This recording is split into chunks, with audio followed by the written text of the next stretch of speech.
Now, what is emotional stability? Now, emotional stability refers to a person's ability to remain stable and balanced. Your ability to remain stable and balanced. Now, some people would want to refer to that as composure. In street language, we call it composure, where we are saying this person is composed. He does not panic too much. Even if he is involved in a near accident, he remains calm as if nothing has happened. Even if he lost something, even if he's behind time, he's steady, he's composed.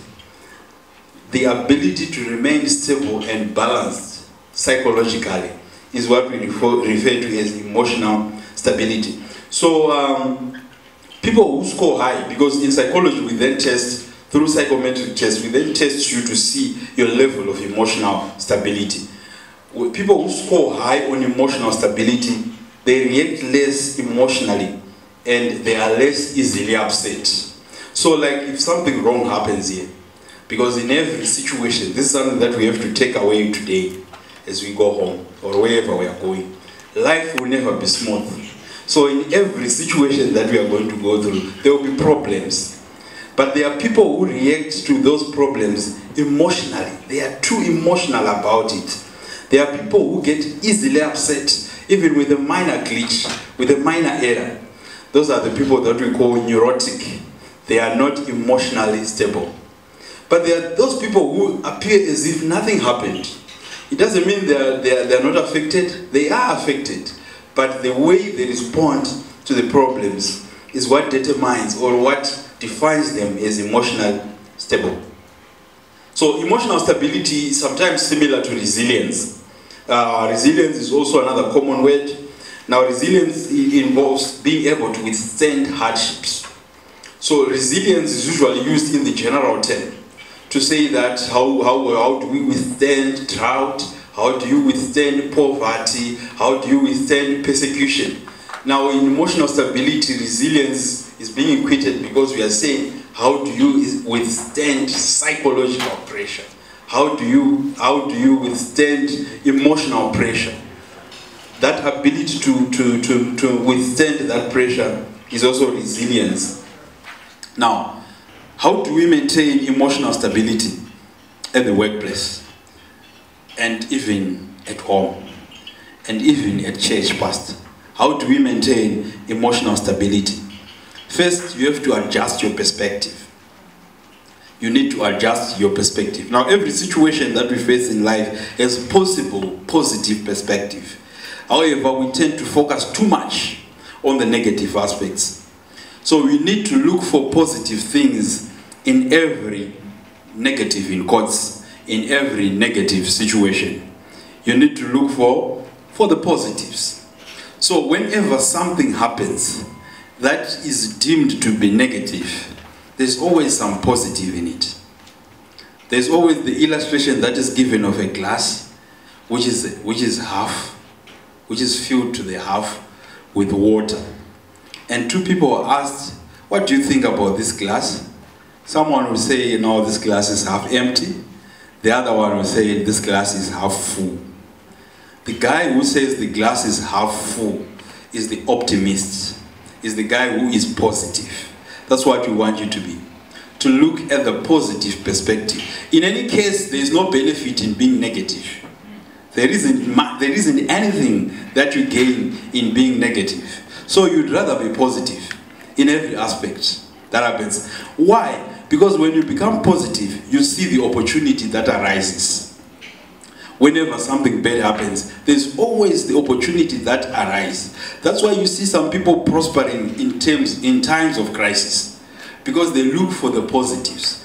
Whilst most of us will be wallowing and crying and blaming every chicken Jew, blaming the government, blaming what? Some people are busy looking for opportunities, and they manipulate them and they prosper.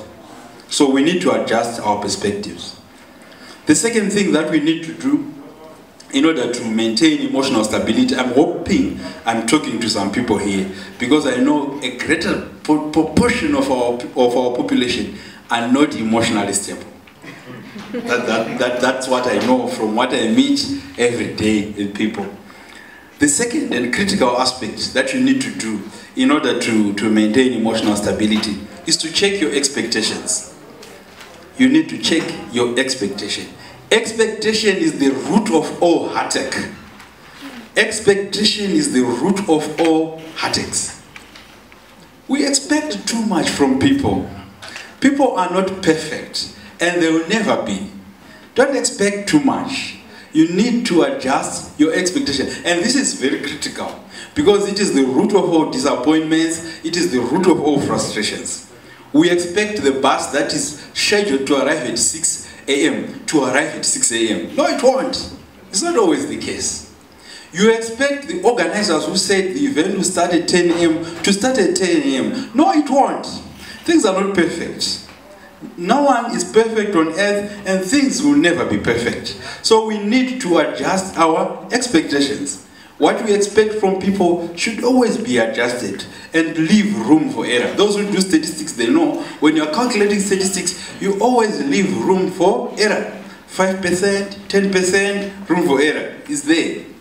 You need to adjust, and you also need to leave room for error when you're dealing with people. Don't expect them to be perfect. When they say we meet at 12 noon, give that 10% room of error to say, well, maybe 1:15. I always tell people when they say, okay, Doc, I'll meet you at 1. Then I say, I'll give you even up to 1:30. Because I know most people, especially those of our race, they are not very faithful with time and promises. So you need to give them a bigger room for error, even 30%. Okay? So if you want to be emotionally unstable, because I'm training you to be emotionally stable, but if you decide to say, well, I don't care about what he's saying, I would prefer to be emotionally unstable, expect your life to be a smooth ride. If you want to be emotionally unstable, just expect everything to be smooth. Then you are going to be emotionally unstable. You are going to be frustrated, you are going to be disappointed, you are always going to be crying and stressed and all sorts of problems. So we need to adjust our expectations. For these and other stories, visit our website www.263chat.com.